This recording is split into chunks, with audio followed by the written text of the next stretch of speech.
It's such a hassle with the hospitalization and everything. Let's get a divorce. When I was diagnosed with breast cancer and feeling down, my husband said unbelievable things to me.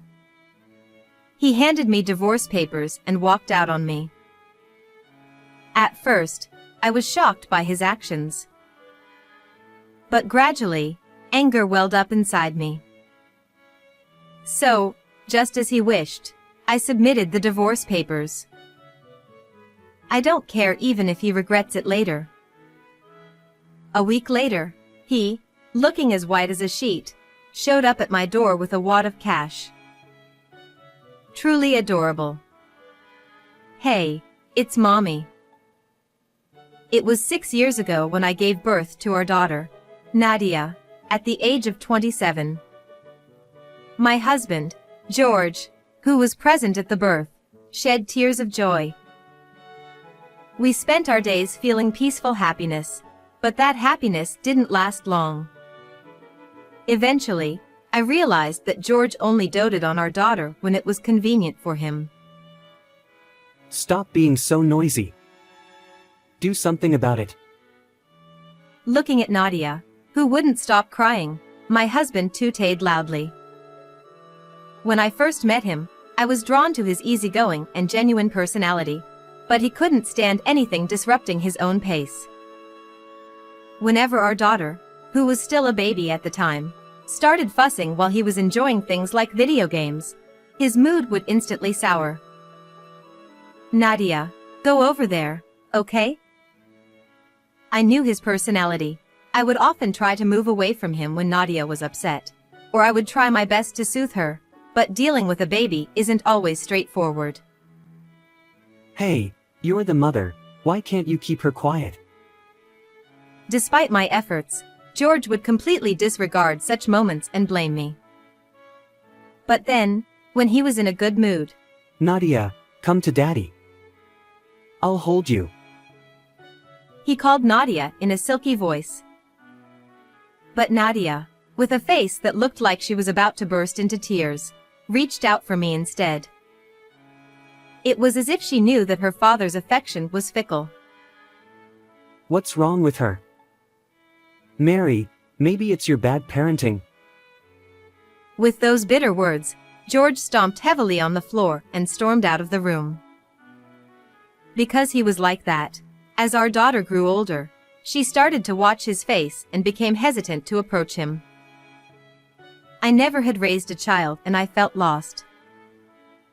Although I wanted to talk to my own mother about it, my family lived far away, so I confided my worry to my mother-in-law, who lived nearby, instead. She had gone through a divorce when my husband was still in elementary school and had raised him and his sister by herself, making her a resilient woman who had faced many challenges. Since George and I had been together since college, I had known my mother-in-law since then, and she had always treated me kindly. She still works and even holds a high-ranking position at her company. She worried about me and started visiting our house regularly to check on us, despite her busy schedule. My husband also held his mother in high regard, and he would obediently listen to her words. Besides, having my mother-in-law's support was incredibly reassuring for me. Although I had mixed feelings towards George, I wanted to build a good family for her sake as well.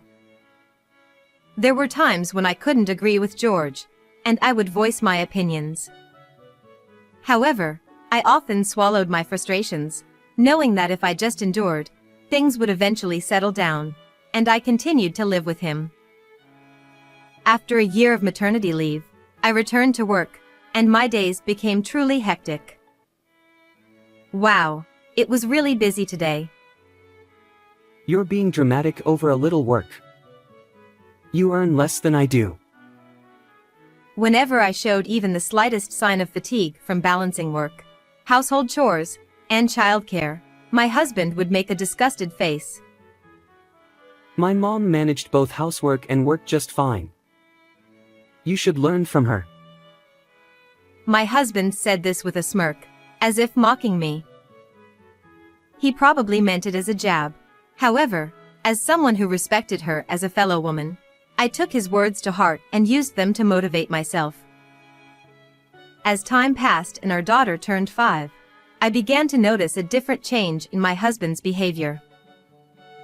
He started coming home late or staying overnight at hotels near his workplace due to his busy schedule. One day, while my husband was in the shower, I went into the laundry room to put away some towels I had washed. That's when I noticed a notification on his phone, which he had left on top of his clothes, and I glanced at it casually. Then, on his phone screen, a WhatsApp message from someone named Jackie popped up. "Can't wait to see you soon." What is this? At that moment, I was convinced that George was cheating on me. Despite having such a husband, the shock was immense because I had believed in him. But at the same time, a surge of anger welled up inside me. What was all this time when I trusted him? Getting divorced crossed my mind, but George was Nadia's only father, and I didn't want to upset my mother-in-law either. For the time being, instead of pursuing infidelity, I took steps within my power to prepare for whatever might come in the future. About a month after discovering my husband's betrayal, I was perplexed by the results of a health checkup I had at work. While the general items showed no abnormalities, the optional breast cancer screening indicated that I needed a detailed examination. Thinking it must be a mistake, I decided to get a re-examination at a specialized hospital just in case. It's okay, it's okay. They'll surely say there's nothing wrong. However, my hopes were shattered when the doctor informed me that I had breast cancer. After receiving a detailed explanation from the attending physician, the shock was so overwhelming that I listened as if it were happening to someone else. Leaving the examination room, I sat on a sofa in the waiting area, unable to move, feeling numb. Thoughts about the future raced through my mind in a whirlwind of emotions. Mommy. At that moment, it felt like I heard my daughter Nadia's voice. That's right. I can't leave her behind. I have to stay positive. I snapped out of it and resolved to undergo appropriate treatment, determined to overcome the illness for the sake of my young daughter. Feeling that I needed my husband's cooperation and understanding, I gathered my courage that evening and decided to talk to him about it. Ha! Cancer? That's serious. What are you going to do? Yeah, I think treatment will start soon. But... Oh, okay. I don't want to get all emotional about it. Let me think for a bit. With that, my husband quickly went to bed without even properly listening to what I had to say. Overwhelmed by anxiety and feeling like I was being crushed, tears welled up in me at George's complete lack of concern or comforting words. For her sake, I won't give up, no matter what. As I looked at my daughter sleeping peacefully in the bedroom, I found strength once again. I'm busy at work. The next day, my husband didn't come home. However, the day after that, he returned home after Nadia had gone to bed, seeming strangely cheerful. He proudly waved a piece of paper in front of me. It's such a hassle with the hospitalization and everything. Let's get a divorce. What? Sooner or later, you're going to die anyway. What's the problem with splitting up beforehand? Just put Nadia into some facility or something, okay? He ranted on unilaterally. That's that. Take care. And with that, he left the house, taking only the necessary belongings. At that point, I was beyond anger, just utterly dumbfounded. What? What's with that attitude? Well, whatever, I'll just submit them anyway. Since I became convinced of my husband's infidelity, I had already lost any affection or expectations towards him. So, I decided to go along with George's wishes. I don't care even if he regrets it later. A husband who doesn't bother to listen to others and doesn't care about his wife's well-being. Moreover, he has no regard for our daughter and only thinks about himself. I don't need a partner like that, and I can't possibly forgive him. The next day, I promptly went to the city hall to submit the divorce papers. On my way back, I visited someone. A week later, I received a message from my husband on my phone. "I'm sorry. I want to talk." Well, here it comes. I replied to him, "Come to the house tonight." I arranged for Nadia to stay with my sister-in-law during that time. I didn't want my daughter to see her father in such a pitiful state. That evening, George arrived at our home looking pale, and he was holding something in his hand. I'm sorry. Please, let's forget about the divorce. As soon as he entered the house, he began to apologize, his attitude completely different from the other day.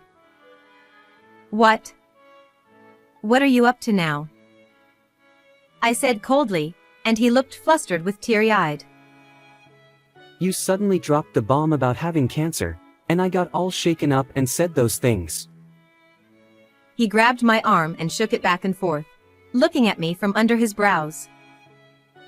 I struggled to understand how he could think I would forgive him just like that. "I confided in you first, George. I was hurt and sad when you didn't even bother to listen to me and just mentioned divorce." It seemed I hit a nerve as my husband was left speechless, mumbling incoherently. Anyway, please take this. It's my sincerity. Use it for your treatment. He handed me a brown envelope that he had been holding tightly in his hand. There's $2,000 in there. Should be enough, right? He said with a smug look on his face, rubbing the tip of his nose with his finger. However, I coldly pushed it back towards him. "Ha, this is nowhere near enough." I'm trying to do something nice for you, and this is how you react? My husband yelled at me, his face turning red. At that moment, someone appeared from the next room. Acting all high and mighty. "George, you need to remember your place." Mother? Why are you here? With the sudden appearance of my mother-in-law, my husband couldn't hide his surprise, but then he seemed to quickly come up with something, and his face lit up. Mom, it's awful. I gave her $2,000, and Mary just pushed it back at me. Of course she did. When I told you to apologize properly to Mary and make things right, that's not what I meant. My husband clung to his mother for help, but she remained unfazed and responded sharply. In fact, after submitting the divorce papers at the city hall, I visited my mother-in-law's house. There, I told her about George leaving the house unilaterally. It was also at my request that she was waiting in the next room at that moment. After hearing Mary's story, I contacted this foolish son. I told him to make amends like a real man. It seemed my husband's idea of making amends was to offer $2,000 and ask for reconciliation. So that's what it was. What a cheap display of sincerity. Truly, it's embarrassing, even though he's my son. Wait a minute. Mom, whose side are you on, me or Mary? I'm your son. My husband tried pathetically to win his mother's support.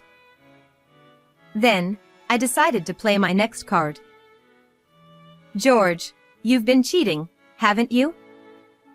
For the past year, you've been coming home late or staying out overnight. I thought something was up." Ha! I don't know what you're talking about. Despite his denials, beads of sweat formed on his forehead, clearly showing his agitation. Is that true?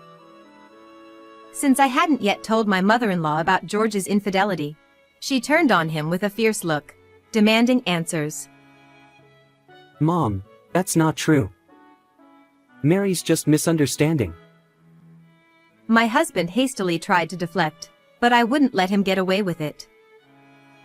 She's Jackie, right? Look, isn't this her? I confronted him, showing a picture of my husband and a young woman looking friendly together. Of course, I made sure my mother-in-law saw it too.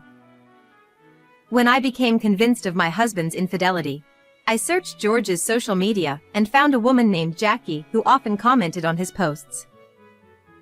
Then, I looked into Jackie's social media and found many photos that seemed to be dates with my husband. Although George's face was hidden, he was wearing his favorite limited edition watch, so it was obvious that was him. Even when his mistress's name was mentioned, my husband was speechless. Do you know how much I suffered because of your father's infidelity? I've told you countless times and not to do anything that would betray Mary. My mother-in-law glared at my husband with a face scarier than a demon's. I just acted on impulse. I'll break up with her right away. I'm cutting ties with a child like you. As long as I have my granddaughter and Mary, I'm fine. Mom, please calm down. George looked even paler than when he arrived at the house. I had hoped that revealing his infidelity to my mother-in-law and having her give him a piece of her mind would be enough, but her declaration of cutting ties was unexpected. My husband often said, My mom's a company executive, so she's rich.